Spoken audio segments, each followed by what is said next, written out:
Hello students, in this video lecture we are going to discuss about phenols, that is one of your topics from Pharmaceutical Organic Chemistry 2. So by definition, phenols जो aromatic compounds है जिनमें one or more OH group is directly attached with the carbon of the benzene ring. Okay, तो अगर phenol का structure draw करना है, so we will write benzene ring and इसके ऊपर आपका OH group is attached. सो जो सिंपलेस्ट फिनॉल है ये आपका कार्बोलिक एसिड है, फॉर्मूला है इसका C6H5OH और ये जो टर्म डिराइव किया है that is from the old name of benzene that is phene. So phenyl group हो गया आपका C6H5. Let us talk about some of the nomenclature of phenols. So phenols basically 3 types में हम देख सकते हैं यहाँ पर, monohydric alcohol, dihydric alcohol and trihydric alcohol. So as a name indicates, monohydric alcohol means one OH group is attached. Dihydric में 2 OH groups are attached to the phenol, to the benzene ring. And अगर हमारे पास 3 OH groups attached है to the benzene ring, ये आपका हो गया trihydric alcohols. तो let us see one example. So ये हो गया आपका phenol. ये अभी हमने just simple structure हमने देखा है C6H5OH. अगर आपके पास एक OH ग्रुप है और मेटा पोजीशन पे मिथाइल ग्रुप है, सो ये आपको आई जस्ट ड्रॉ हियर, ये आपका ऑर्थो पोजीशन हो गया, ये दोनों ऑर्थो, ये मेटा पोजीशन है और ये पैरा पोजीशन है. तो इस कंपाउंड का नाम होगा मेटा मिथाइल फिनॉल. इसी का कॉमन नेम है मेटाक्रेसोल. ओके, सो मेटाक्रेसोल इज़, यहाँ पे मैं लिख देती हूँ, it is 1 2 3. So it is 3 methyl phenol, 3 methyl phenol, that is nothing but your metacresol. फिर इसका ये वाला स्ट्रक्चर है, इसमें OH ग्रुप है और ऑर्थो पोजीशन पे क्लोरीन है, so this is your ortho chlorophenol. फिर यहाँ पर नीचे स्ट्रक्चर है C6H5COOH यहाँ पर है और नीचे पैरा पोजीशन पे OH. अभी आपको याद रखना है कि OH एज अ सब्स्टिट्यूएंट हम लिखेंगे और ये पेरेंट कंपाउंड आपका benzoic acid C6H5COOH, that is your benzoic acid and this is O at the OH at the para position. So इसका नाम होगा पैराहाइड्रोक्सी बेंजोइक एसिड. फिर डायहाइड्रिक अल्कोहल में देखते हैं पहले रिसोर्सिनॉल. सो रिसोर्सिनॉल में there are 2 OH groups, one is at 1 और दूसरा जो है वो 3rd पे है. सो रिसोर्सिनॉल का नेम मैं लिख देती हूँ 1,3 डाईहाइड्रोक्सी बेंजीन, या फिर हम लिख सकते हैं 3 हाइड्रोक्सी फिनॉल भी लिख सकते हैं, 3 हाइड्रोक्सी या meta hydroxy phenol. Okay, that is your resorcinol. So catechol क्या है, 1 और 2 पोजीशन पे आपके OH ग्रुप्स हैं. सो catechol is 1,2 dihydroxy benzene. Similarly 1 और 4 पोजीशन पे जो है उसको हम कहेंगे 1 2 3 4 हाइड्रोक्विन. ओके, सो ये हो गया आपके डाईहाइड्रिक अल्कोहल के कुछ एग्जांपल्स. सो रिसोर्सिनॉल आप याद रख सकते हैं 1 और 3 पोजीशन पे OH ग्रुप है. कैटेकॉल में 1 और 2 पोजीशन एडजेसेंट पोजीशन पे OH ग्रुप है and 2 benzene rings are fused और उसके ऊपर OH ग्रुप है. So you have, this is your alpha naphthol. Okay, फिर ट्राईहाइड्रिक अल्कोहल में 1 2 3 पोजीशन पे OH ग्रुप अटैच है एडजेसेंट, इसका नाम है पायरोगेलॉल, कॉमन नेम है पायरोगेलॉल. फिर 1 3 एंड 5 पोजीशन पे OH ग्रुप अटैच है, so this is your phloroglucinol. And 1 2 और 4 पोजीशन पे OH अटैच है, तो इस ट्राईहाइड्रिक अल्कोहल को हम कहेंगे हाइड्रोक्सी क्विनोल. ओके, सो अभी और कुछ सम मोर एग्जांपल्स देखते हैं. दिस इज़ योर, एक ही इसमें मैं 1 2 3 4 नॉमेनक्लेचर में लिख देती हूँ. सो this is first structure is your 2 nitrophenol या फिर ऑर्थो नाइट्रोफिनॉल. फिर ये स्ट्रक्चर आपका मेटा नाइट्रो हो गया, ये पैरा हो गया. सो सेकंड कंपाउंड इसका नाम है 3 नाइट्रोफिनॉल या फिर मेटा नाइट्रोफिनॉल. फोर्थ वाला जो स्ट्रक्चर है दैट इज़ योर 4 नाइट्रोफिनॉल या फिर पैरानाइट्रोफिनॉल। यहाँ पर 1 2 3 4 5 and 6, so it is 2 4 6 trinitrophenol. Okay, इसी का कॉमन नेम है पिक्रिक एसिड। अभी स्ट्रक्चर ऑफ फिनॉल देख लेते हैं। जो फंक्शनल ग्रुप है अल्कोहल का, that consist of oxygen atom bonded to sp2 hybridized aromatic carbon atom and hydrogen atom via sigma bond। so जो फिनॉल में OH बॉन्ड और CO बॉन्ड है, ये दोनों भी सिग्मा बॉन्ड है, और ये दोनों CO बॉन्ड और OH बॉन्ड दोनों भी पोलर होते हैं। देन ये ऑक्सीजन के ऊपर 2 लोन पेयर ऑफ इलेक्ट्रॉन्स है, so conjugation is existing between this lone pair of electron of oxygen and the benzene ring। Okay, so इसकी वजह से रेजोनेंस स्टेबलाइजेशन है। एंड अगर हम अल्कोहल के साथ कंपेयर करेंगे, so there is a shorter CO bond and more basic OH group is present and more acidic OH proton is present in phenols. अभी इस में हम देखते हैं कि ऑर्थोनाइट्रोफिनॉल और पैरानाइट्रोफिनॉल में ज़्यादा वोलेटाइल सब्सटेंस कौन सा है और सॉलिबिलिटी दोनों की कैसे अफेक्ट होती है with respect to intramolecular hydrogen bonding. तो ऑर्थोनाइट्रोफिनॉल में आप देख सकते हैं यहाँ पर इंट्रामोलिकुलर हाइड्रोजन बॉन्डिंग पॉसिबल है, और इसकी वजह से जो बॉइलिंग पॉइंट है ये कम हो जाएगा। So it has less boiling point and it will show less solubility। okay, and ये जो है ये volatile है, और more volatile हम कहेंगे, so it is steam distillable। okay, इसके कंपैरिजन में अगर हम पैरानाइट्रोफिनॉल को देखेंगे, यहाँ पर मैं और एक मॉलिक्यूल ड्रॉ कर लेती हूँ पैरानाइट्रोफिनॉल का।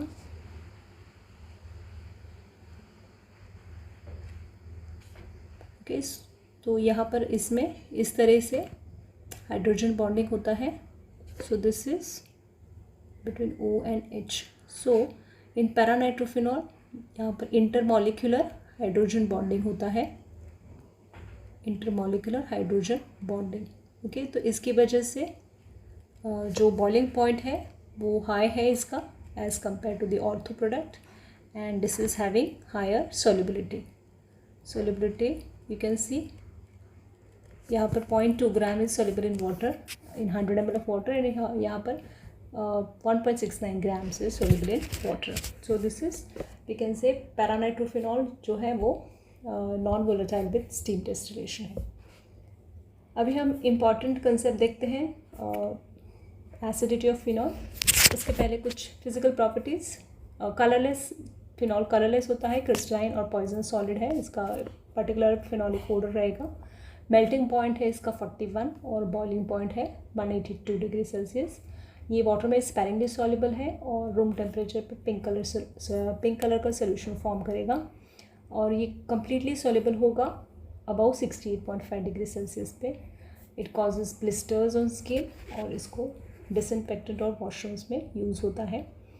तो एसिडिटी ऑफ फिनॉल, इसके लिए हमारे पास क्राइटेरिया होता है pKa।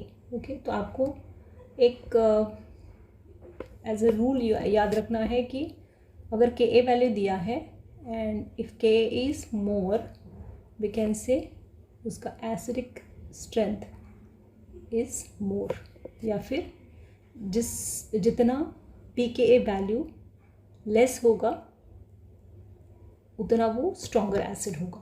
ओके, तो ये क्राइटेरिया अगर हम कंसिडर करेंगे तो यहाँ पर pKa कार्बोक्सिलिक एसिड का 5 है और फिनॉल का है 10। तो इन दोनों में अगर कंपेयर करेंगे तो कार्बोक्सिलिक एसिड का pKa लेसर साइड है, मतलब ही carboxylic acid more strongly acidic than phenol है। Okay, so phenols are less acidic than carboxylic acid. Okay, अगर हम अल्कोहल और फिनॉल में कंसिडर करेंगे तो pKa फिनॉल का 10 है और अल्कोहल का 16 to 20, दैट मीन्स लेसर इसका है फिनॉल का, दैट मीन्स अल्कोहल और फिनॉल के कंपैरिजन में alcohols are less acidic than phenols. Okay, ये हो गया एक कंसेप्ट। अभी हम देखते हैं कि रेजोनेंस स्टेबलाइजेशन क्या है और उसकी वजह से एसिडिक कैरेक्टर को हम कैसे एक्सप्लेन कर सकते हैं। तो फिनॉल का जो स्ट्रक्चर है इसको हम दो तरीके से रेजोनेंस दिखाएंगे, या तो डबल बॉन्ड इस तरफ लिखेंगे, सेकेंडली ये जो डबल बॉन्ड है ये यहाँ पर शिफ्ट कर देते हैं and negative charges shifting on the adjacent carbon atom. तो इन द नेक्स्ट स्ट्रक्चर ये यहाँ पर शिफ्ट कर देते हैं तो नेगेटिव चार्ज यहाँ आ जाएगा। In the next structure I will show the bond here, तो नेगेटिव चार्ज यहाँ पर शिफ्ट हो गया है। So phenol exist as a resonance hybrid as you can see in the structures 1, 2, 3, 4 and 5। So because of this resonance जो oxygen atom है वो positive charge acquire करेगा और जो इलेक्ट्रॉन पेयर है बिटवीन O एंड H वो अपनी तरफ अट्रैक्ट कर लेगा and that will lead to release of H+ ions. तो अगर हमने अल्कोहल का और फिनॉल का carbon atom of the COH group consider किया तो फिनॉल का जो कार्बन एटम है वो sp2 हाइब्रिडाइज्ड है और अल्कोहल का जो कार्बन एटम है वो sp3 हाइब्रिडाइज है। तो जाहिर है ये ज़्यादा इलेक्ट्रोफिलिक है। ओके, एंड इसकी वजह से फिनॉल्स में आपको ज़्यादा मोर इंडक्टिव इफ़ेक्ट दिखेगा और इसकी वजह से जो प्रोटॉन का रिलीज़ होता है वो ज़्यादा फैसिलिटेट होगा। इसके लिए हम कहेंगे कि phenols are more acidic than alcohols, क्योंकि रेजोनेंस स्ट्रक्चर अल्कोहल में तो दिखेगा नहीं। Okay, resonance is not possible in alcohol. So इस तरह से हमने देखा कि फिनॉल जो है वो रेजोनेंस हाइब्रिड के फॉर्म में एग्जिस्ट करता है और ये रेजोनेंस स्टेबलाइज्ड स्ट्रक्चर है।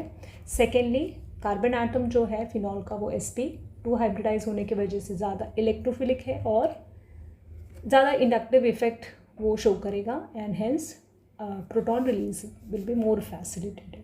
सो इस तरह से हम एक्सप्लेन कर सकते हैं कि phenols are more acidic than alcohol.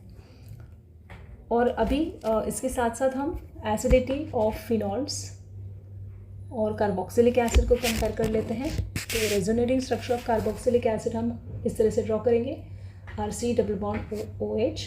This bond अगर हम यहाँ पर शिफ्ट करते हैं तो ये बनेगा C double bond OH। H यहाँ पर पॉजिटिव चार्ज आएगा और ऑक्सीजन पे नेगेटिव। बट ये जो दो स्ट्रक्चर्स है ये इक्विवेलेंट नहीं है, so they are less stable. अगर हमने कार्बोक्सिलिक एसिड को आयनाइज किया तो we can write RCOOH giving RCOO- and H+। तो ये RCOO- मतलब कार्बोक्सिलेट का जो एनायन है ये हम कुछ इस तरीके से शिफ्ट कर सकते हैं और इसमें रेजोनेंस हम दिखाएंगे। तो ये डबल बॉन्ड यहाँ आ गया और negative charges on this carbon atom. तो ये जो दो स्ट्रक्चर्स बने हैं 3 एंड 4 ये मोर इक्विवेलेंट है और ये इसके लिए ज़्यादा स्टेबल है। ओके, तो जो कार्बोक्सिलिक एसिड का टेंडेंसी है to form carboxylate anion and that will undergo that is more stable. Okay, and वही अगर हम फिनॉक्साइड का रेजोनेटिंग स्ट्रक्चर को देखेंगे तो फिनॉक्साइड के रेजोनेटिंग स्ट्रक्चर में यहाँ पर मैं ये बॉन्ड शिफ्ट कर लेती हूँ and this will come here. So ये हमने अभी अल्कोहल के केस में डिस्कस किया है। तो ये जो स्ट्रक्चर्स हैं रेजोनेटिंग स्ट्रक्चर्स, ओके, ये इक्विवेलेंट नहीं है। ओके, और ये नेगेटिव चार्ज जो है ये आपका कार्बन एटम पे है। So this resonating structures of phenoxide is not that much resonance stabilized or they are not equivalent. The resonating structure of phenoxide ions are not equivalent. और इसके कंपैरिजन में जो हमने कार्बोक्सिलेट के रेजोनेटिंग स्ट्रक्चर देखे दो स्ट्रक्चर वो equivalent है। दैट मीन्स कार्बोक्सिलेट का जो आयन फॉर्म हो गया है वो रिलेटिवली ज़्यादा रेजोनेंस स्टेबलाइज्ड है। इसके लिए हम कहेंगे carboxylic acid is more acidic than phenol. Okay, तो अगर आपको ऐसा कुछ क्वेश्चन आता है कि फॉलोइंग कंपाउंड्स में आपको रिलेटिव एसिडिक स्ट्रेंथ शो करना है इंक्रीजिंग ऑर्डर ऑफ एसिडिटी, सो सबसे पहले आएगा आपका कार्बोक्सिलिक एसिड। ओके, सो RCOOH मतलब आपका कार्बोक्सिलिक एसिड नंबर 1 पे आएगा।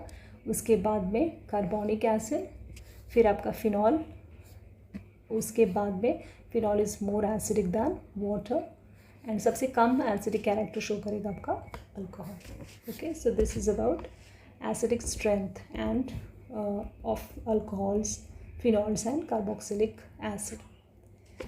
अभी हम देख लेते हैं प्रिपरेशन ऑफ फिनॉल्स। तो सबसे पहला मेथड ऑफ प्रिपरेशन है reaction of sodium salt of benzene sulphonic acid with NaOH। So sodium benzene sulphonate हमने रिएक्ट किया with strong alkali like NaOH at 300 degree Celsius, तो हमको मिलेगा sodium phenoxide. So sodium, this is benzene SO3Na, so this is sodium benzene sulphonate with 10% NaOH and at 300 degrees. पहले हमको मिलेगा ONA, benzene ONA, this is your sodium phenoxide, और उसको आपने acid treatment से आपको मिल सकता है NaCl will be formed as a byproduct and your phenol is formed. Okay, so this is first method from sodium salt of benzene sulfonic acid. Second reaction, base hydrolysis of chlorobenzene, that is Dow's method. So chlorobenzene is hydrolyzed by heating with 10% NaOH. So हमने chlorobenzene लिया है, 10% NaOH के साथ हमने heat किया है under high pressure. Again we will get sodium phenoxide, और उसको हमने एसिड कैटलाइज किया तो हमको मिलेगा फिनॉल। ओके, नेक्स्ट रिएक्शन देखते हैं, एसिडिक ऑक्सीडेशन ऑफ क्यूमिन। तो ये रिसेंटली डेवलप मेथड है for the preparation of phenol. तो क्यूमिन में आपका benzene ring is attach to isopropyl group, so CH3 twice, ये आपका cumene. So this group is attach to benzene is called cumene. तो cumene के साथ cumene को हमने ऑक्सीडाइज किया है in the presence of metal catalyst. तो पहले आपको क्यूमिन हाइड्रोपेरोक्साइड मिलता है। सो ये स्ट्रक्चर जो है, इसकी कार्बन एटम पे हमने यहाँ पे बीच में OH ऐड करना है। So this is our hydroperoxide. फिर ये हाइड्रोपेरोक्साइड क्यूमिन का, उसको हमने H2SO4 के साथ कन्वर्ट किया, H2SO4 के साथ एसिड कैटलाइज करके हमने इसको रीअरेंज कर देंगे, और ये हमारा बाई प्रोडक्ट है CH3COCH3 एंड C6H5OH, जो है हमारा फिनॉल प्रोडक्ट फॉर्म हो गया है। Okay, so cumin reacts with oxygen. It is cumin is, or we can say it is oxidized, और उसके बाद क्यूमिन हाइड्रोपेरोक्साइड फॉर्म होगा। क्यूमिन हाइड्रोपेरोक्साइड को हमने एसिड कैटलाइज अरेंजमेंट से कन्वर्ट करते हैं हम फिनॉल में।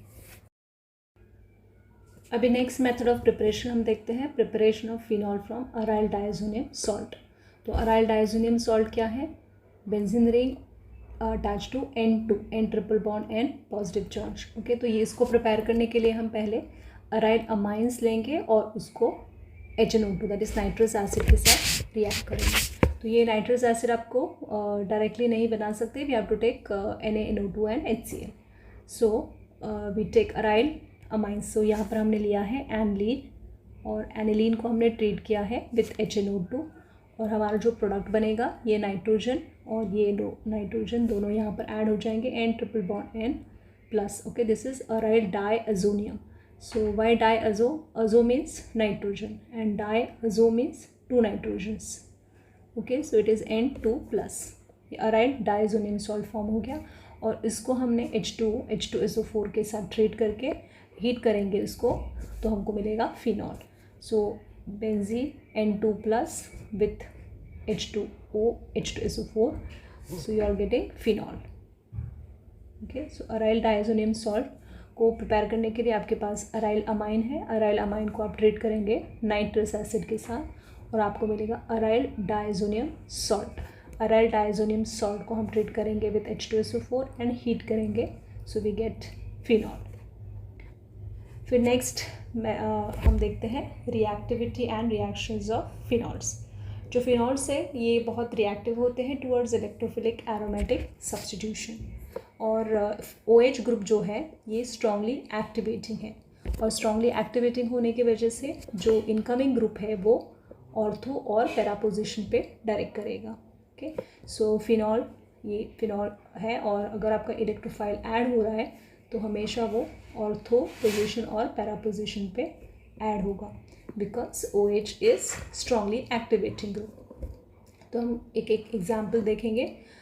ये टेबल है, इसमें हम देख सकते हैं कि बेंजीन के जो रिएक्शंस हैं, nitration, sulphonation, halogenation, alkylation, acylation और फिनॉल के जो सिमिलर रिएक्शंस हैं, क्योंकि स्ट्रॉन्ग एक्टिवेशन होने की वजह से माइल्डर कंडीशंस रिएक्शंस के यूज़ होंगे फॉर फिनॉल्स। तो पहले बात करते हैं oxidation of phenols. Phenols are very reactive towards oxidizing agent. Okay, तो ऑक्सीडेशन सेवरल स्टेप्स में होगा और इवेंचुअली ड्रिंक को डिस्ट्रॉय करेगा। अभी एक नेम रिएक्शन देख लेते हैं, दैट इज़ कोल्बे-स्मिथ रिएक्शन। तो इस रिएक्शन में हम, this is name reaction. Okay, so यहाँ पर हम सोडियम सॉल्ट ऑफ फिनॉल लेंगे, दिस इज सोडियम फिनॉक्साइड, और इसको ट्रीट करेंगे कार्बन डाइऑक्साइड के साथ। ओके, तो ये आपका this is carbonation of phenol. Lower temperature पे आपको प्रोडक्ट मिलता है ortho hydroxy sodium benzoate. Okay, तो ये ऑर्थो पोजीशन है और दूसरा प्रोडक्ट मिलेगा para hydroxy sodium benzoate. So this is your ortho hydroxy sodium benzoate, और इसी को हम आगे अगर एसिडिफाई करेंगे तो हमको मिलेगा corresponding hydroxyl acid. Okay, so OH COOH। So the product we will get is with this ortho product का आगे बनेगा आपका salicylic acid. Okay, and this will be OH and COOH at the para position after hydrolysis, acidification. Okay, so what is Kolbe-Smith reaction? Reaction of sodium salt of phenol. So sodium phenoxide अगर हमने carbon dioxide के साथ fuse किया, so carbonation of phenol, तो lower temperature पे हमको मिलता है orthohydroxy sodium benzoate, and higher temperature पे हमको मिलेगा उसका दूसरा isomer para product, that is para hydroxy sodium benzoate, और उसी को हमने फर्दर एसिड कैटलाइजेशन किया है तो हमको हाइड्रोक्सिलिक उसका करस्पॉन्डिंग हाइड्रोक्सिल एसिड मिलेगा। और अभी एक एक ये सारे रिएक्शन देख लेते हैं। Ester ether formation, nitration, sulphonation, halogenation, Friedel Crafts alkylation, Friedel Crafts acylation, nitrosation, coupling with diazo salt, Kolbe reaction जो हमने अभी डिस्कस किया, एंड प्राइमर-टाइमन रिएक्शन। अभी यहाँ पर एक कंसेप्ट है इफेक्ट ऑफ सब्स्टिट्यूएंट, वो डिस्कस कर लेते हैं ऑन एसिडिटी ऑफ फिनॉल। तो अगर फिनॉल के ऊपर इलेक्ट्रॉन विड्रॉइंग ग्रुप्स प्रेजेंट है, इलेक्ट्रॉन विड्रॉइंग ग्रुप्स या फिर कहो electron attracting substituents. Okay, electron withdrawing या फिर इलेक्ट्रॉन अट्रैक्टिंग ग्रुप्स अगर प्रेजेंट है, सो कौन से हो सकते हैं? Chloride, cyanide, NO2, CHO। तो अगर इलेक्ट्रॉन विड्रॉइंग ग्रुप्स प्रेजेंट है, so what it will do, electrons को वो पुल करेंगे एंड वो फिनॉक्साइड आयन पे पॉजिटिव चार्ज डिपॉजिट करेंगे। तो इलेक्ट्रॉन को पुल करेंगे और जो फिनॉक्साइड आयन पे चार्ज है, it will deposit positive charge, and इसके लिए जो उसके ऊपर नेगेटिव चार्ज रहता है फिनॉक्साइड आयन के ऊपर, वो नलीफाई हो जाएगा, और वी कैन से दैट जो रेजोनेंस स्ट्रक्चर है वो स्टेबलाइज कर देगा। Okay, so it will stabilize the phenoxide ion. इसकी वजह से the effect is acidic strength is increased. तो अगर इलेक्ट्रॉन विड्रॉइंग ग्रुप्स प्रेजेंट है, इलेक्ट्रॉन विड्रॉइंग या फिर electron attracting groups are present, then the acidic strength of phenol is increased. On the other hand, अगर हमने इलेक्ट्रॉन रिलीजिंग ग्रुप्स या फिर electron releasing groups या इलेक्ट्रॉन डोनेटिंग ग्रुप्स अगर present है, तो इलेक्ट्रॉन डोनेटिंग ग्रुप्स जैसे कि एग्जाम्पल्स मिथाइल ग्रुप है, OCH3 है, सो अल्काइल OCH3 या फिर NH2।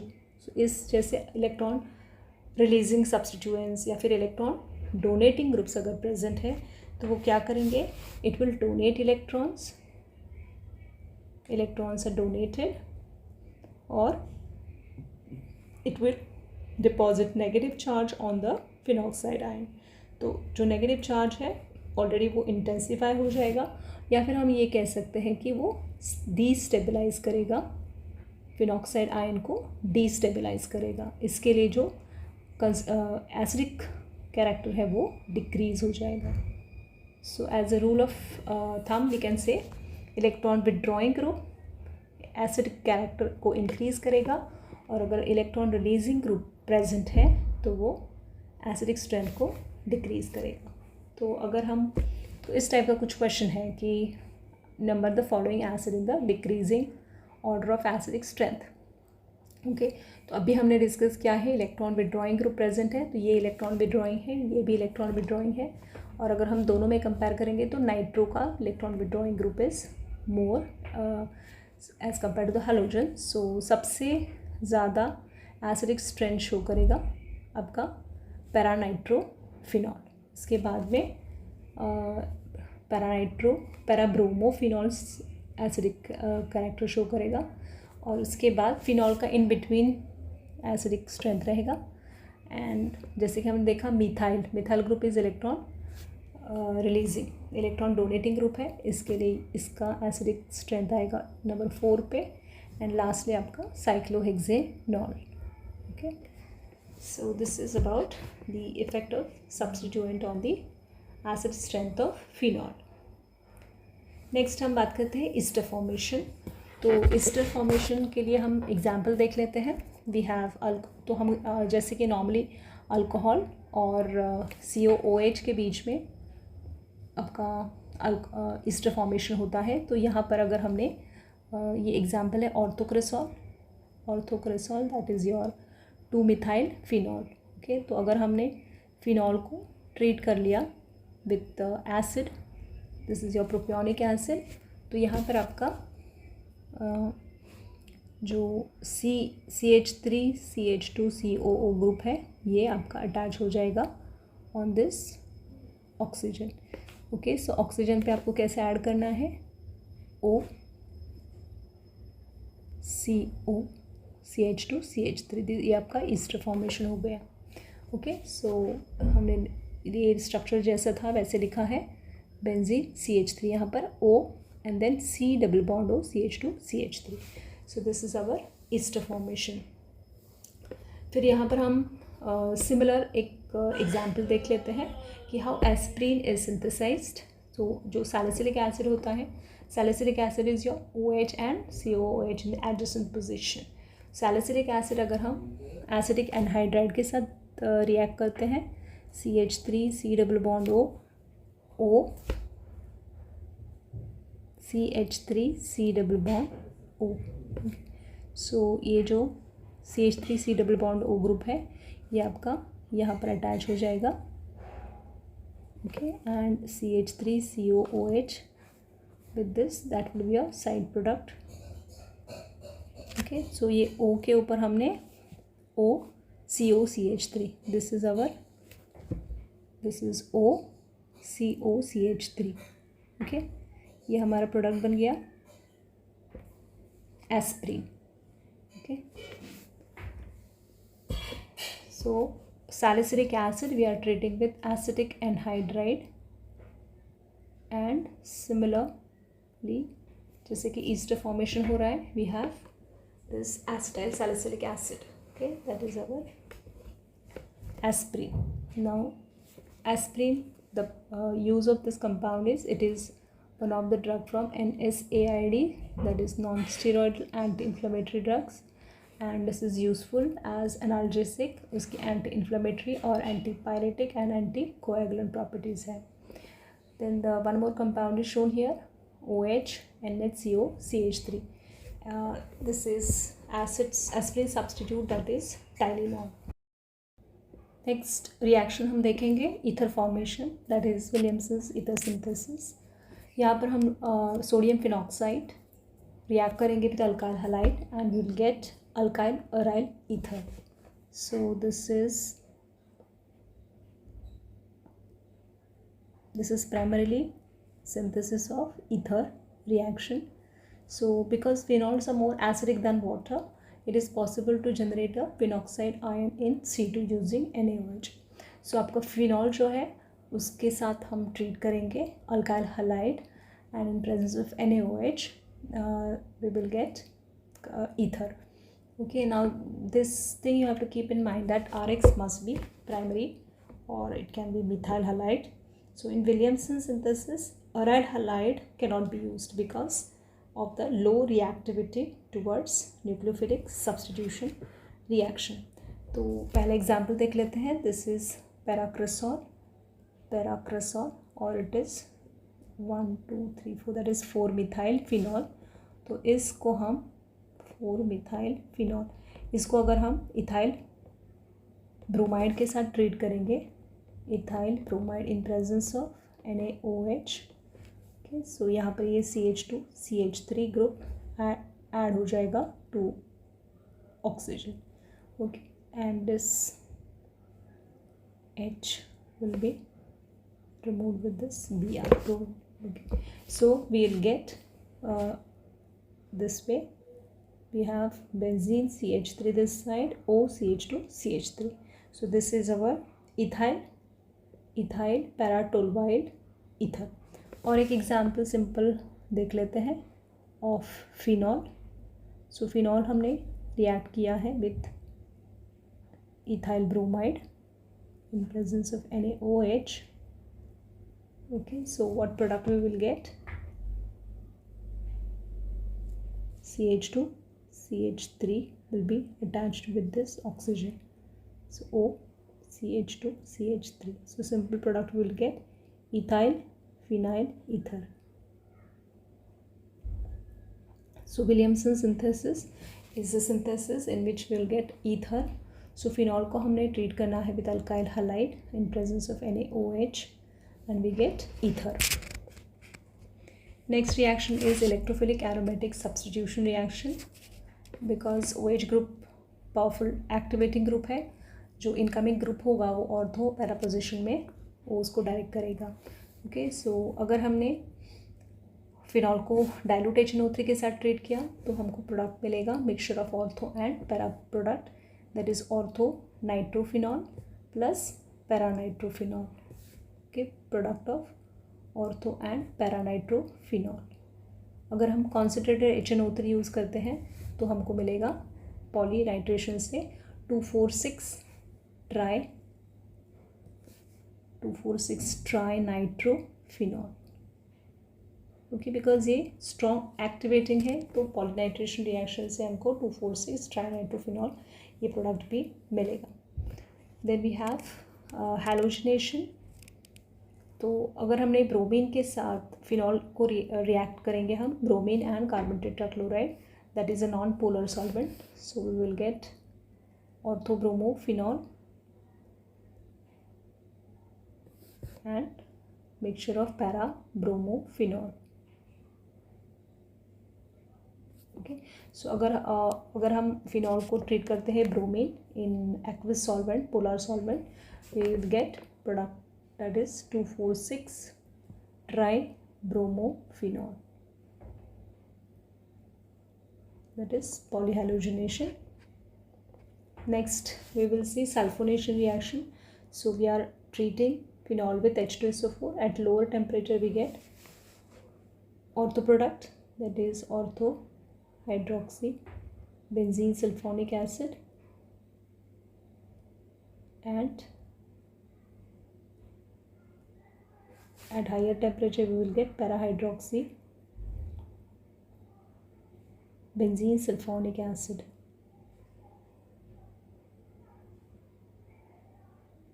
So at lower temperature reaction non-reversible है and we get ortho product, and at higher temperature reaction reversible है, so we are getting more stable para product.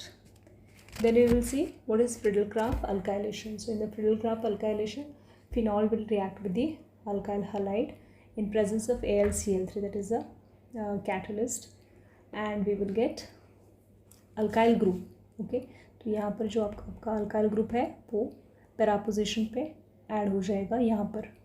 So phenol will react with tertiary butyl chloride, and on Friedel-Crafts alkylation हमको ये product यहाँ पर add करना है CH3 thrice. So this is para tertiary butyl phenol.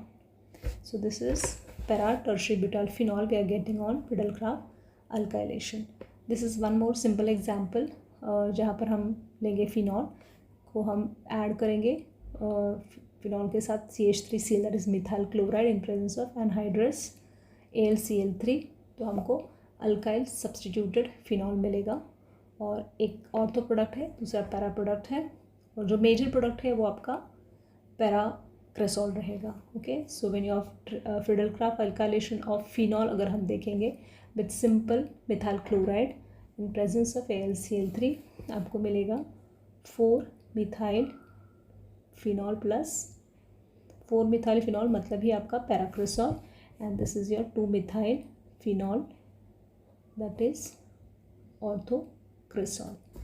Okay, so on Friedel-Crafts alkylation, phenol will react with methyl chloride and we get a product of paracresol and orthocresol. Friedel-Crafts acylation की अगर बात करेंगे तो in case of phenol acylation जो है, so phenol will react with acid chloride, so R C double bond O Cl, तो हमको यहाँ पर O के साथ CrCO ग्रुप अटैच होगा. मतलब it is not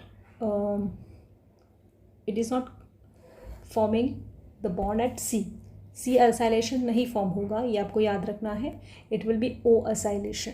okay, so Friedel-Crafts acylation ये पिकुलर रिएक्शन है. Phenol will react with acid chloride, और आपको जो प्रोडक्ट मिल रहा है ये फिनॉलिक ईस्टर है, but it is not C acylation, it is O acylation.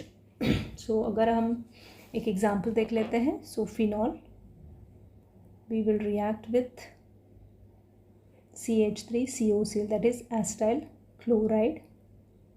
सो यहाँ पर आपका जो प्रोडक्ट फॉर्म होगा that is your phenyl acetate.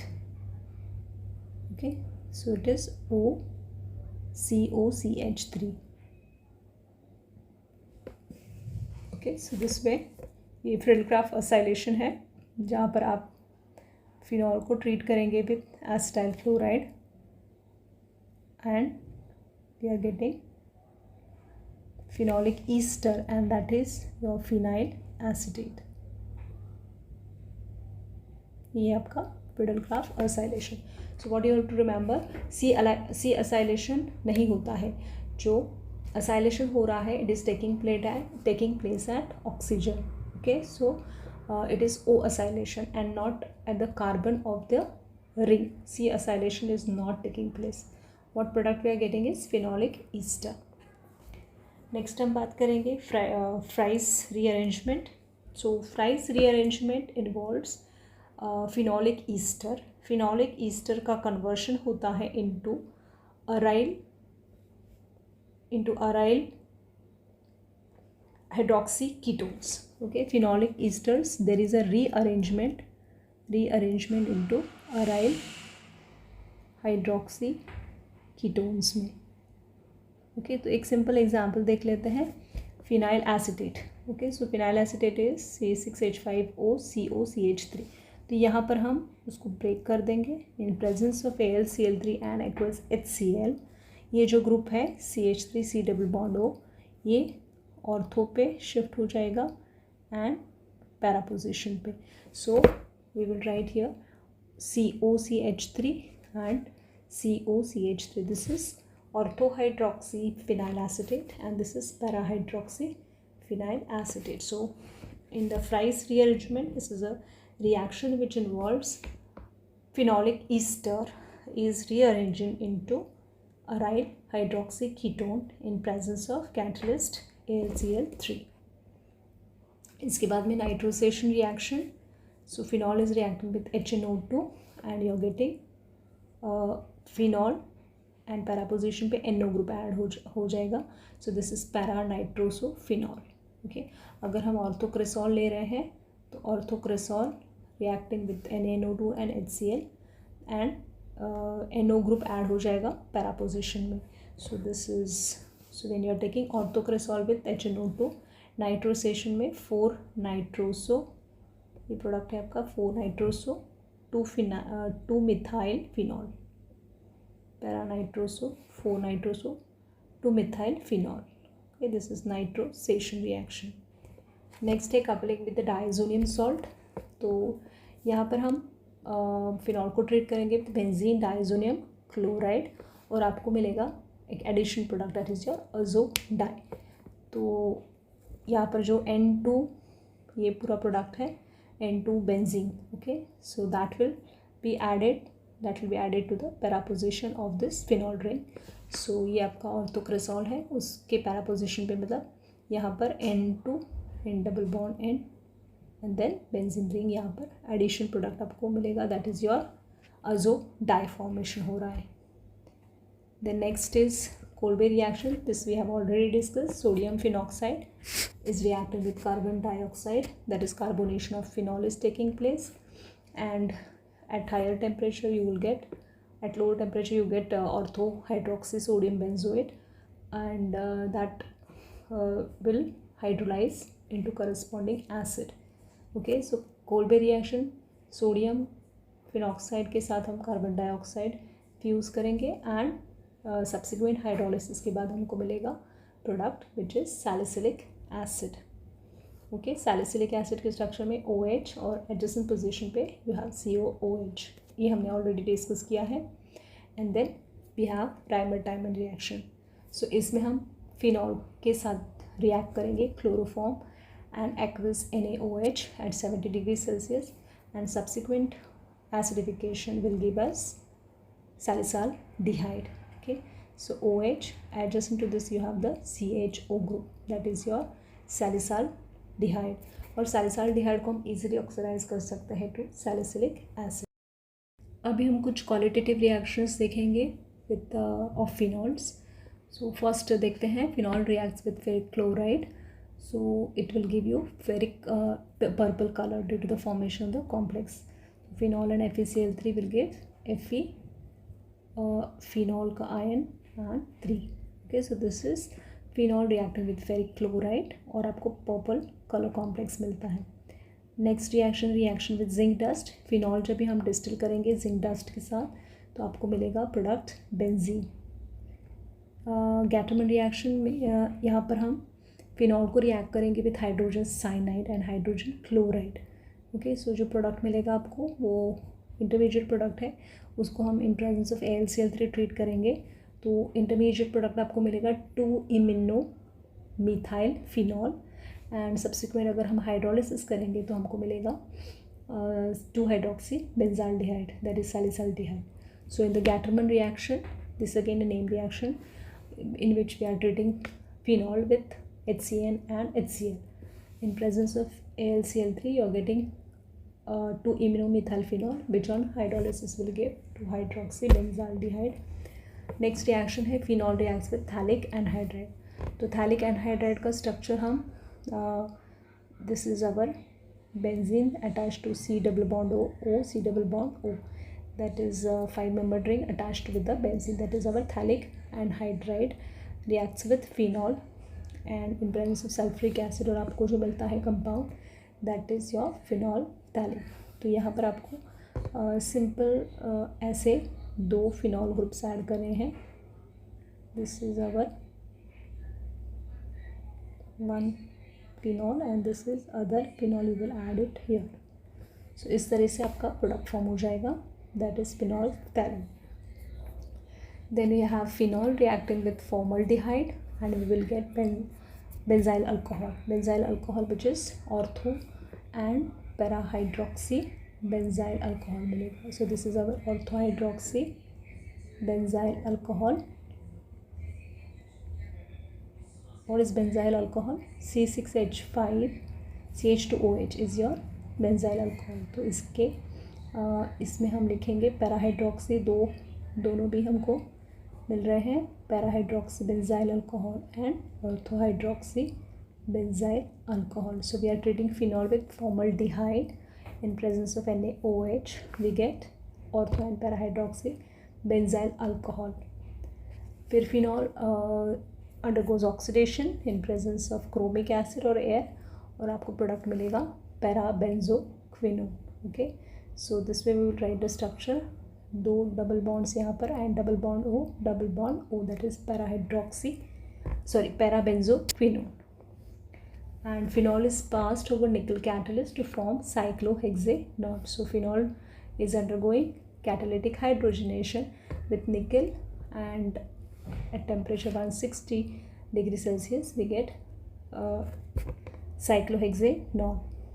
So finally कुछ uses की बात करते हैं. phenol के कुछ uses देखेंगे. So it is use medical uses हैं इसके. Mostly phenol sprays हम medical industry में यूज़ करते हैं, and they have analgesic anesthetic combination that gives a relief from allergy also. फिर पेस्टिसाइड इंसेक्टिसाइड के मैन्युफैक्चरिंग में यूज़ होता है. सेकेंडली प्लास्टिक मैन्युफैक्चरिंग इंडस्ट्री की बात करेंगे तो जो भी रिएजेंट्स यूज़ होते हैं ये इंडस्ट्री में उसके प्रिपरेशन सब फिनॉल से होते हैं.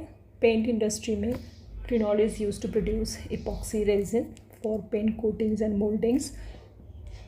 कॉस्मेटिक इंडस्ट्री में फिनॉल यूज़ करते हैं in the manufacturing of sunscreen, skin lightening creams and hair colouring solutions, and जहाँ पे वो माइक्रो ऑर्गेनिज्म का ग्रोथ इनहिबिट करता है.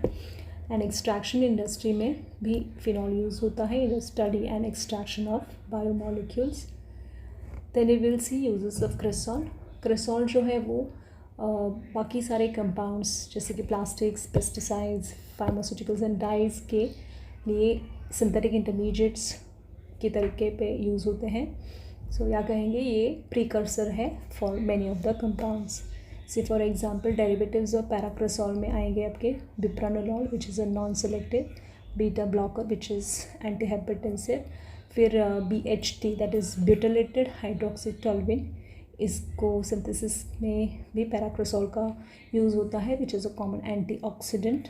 And Indo one which is a popular calcium indicator. Then derivatives of metacresol में आएगा आपका amyl metacresol which is antiseptic.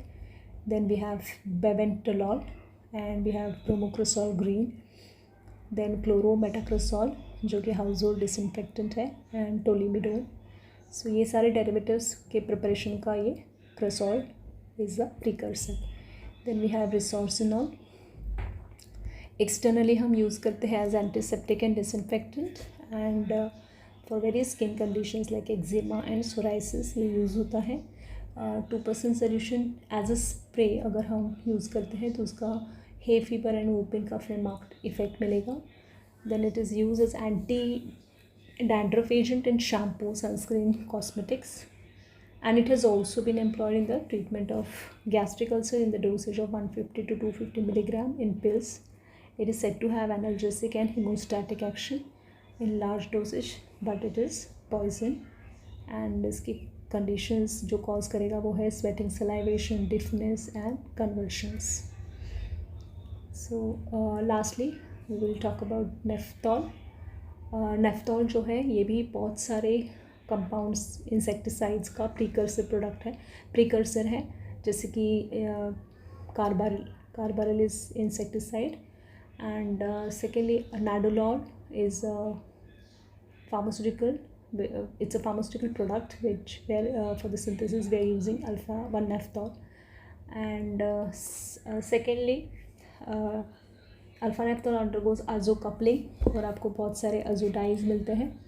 फिर मॉलिश टेस्ट, ये जो हम कार्बोहाइड्रेट की डिटेक्शन के लिए टेस्ट यूज़ करते हैं उसमें हम 1 नेफ्थॉल डिज़ोल्व करते हैं इथेनॉल में. ओके, और ये जो मॉलिश टेस्ट है वो आपको रेड या फिर पर्पल कलर अगर देता है तो वो इंडिकेट करेगा कार्बोहाइड्रेट प्रेजेंट है.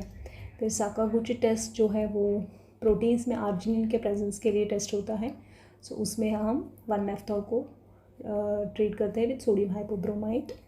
एंड बोगस प्रॉस्कर टेस्ट में हम 1 नेफ्थोलिन पोटेशियम हाइड्रोक्साइड यूज़ करते हैं to detect the breakdown of glucose. Okay, so with this we have seen all the reactions, method of preparation and properties of phenol. Thank you.